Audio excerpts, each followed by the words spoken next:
This is Good Morning San Diego. The cost to rent or buy a home can increase more due to a proposed plan to improve parking in San Diego.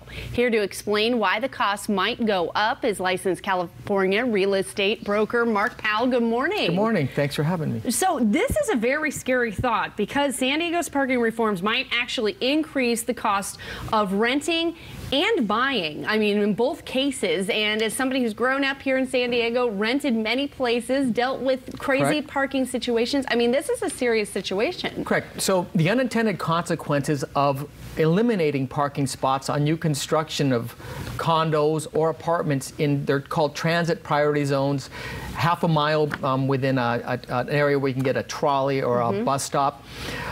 It could actually increase the cost of the condos that have parking, because if somebody wants to buy a condo or rent a condo, they're going to say, well, how many parking spots? Right. Well, I don't have any.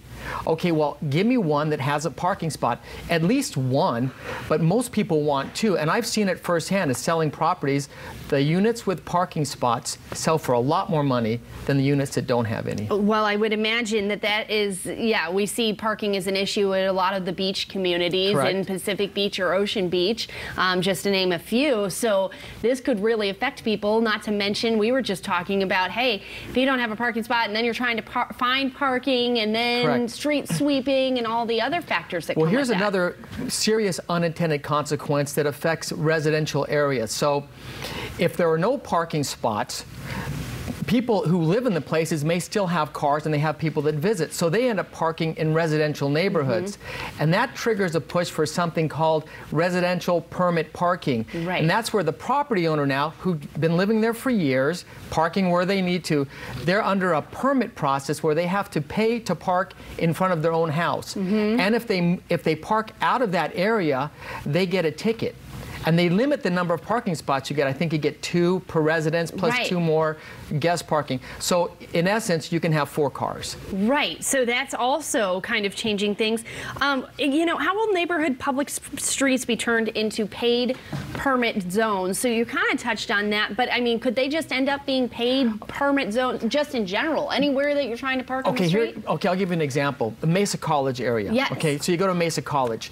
The students that attend Mesa College, they don't have adequate parking. They just didn't build enough parking spots. So they started parking in the residential areas. So now the people who live there go, we can't park there. So they create these paid parking areas where the residents pay for a permit. They put it in the dashboard of their car, and they can park in a certain segment of their street. But that's it. They can't park in other blocks. They can only park in a certain area. So essentially, when you eliminate the parking spots, it triggers a push for these kind of residential permit parking areas. And there, you see it in the El Cortez area in downtown San Diego. Hillcrest has them. Yeah. They're all over. Is there any solution? Well, yes, you can have innovative solutions like telecommuting, where you can work from home and remove the number of cars on the road. But you know, maybe the city should rethink about the unintended consequences of this 0 parking requirement. Okay, well, we'll see what happens. Thank you so much for coming in. We'll be right back with the 8 o'clock hour.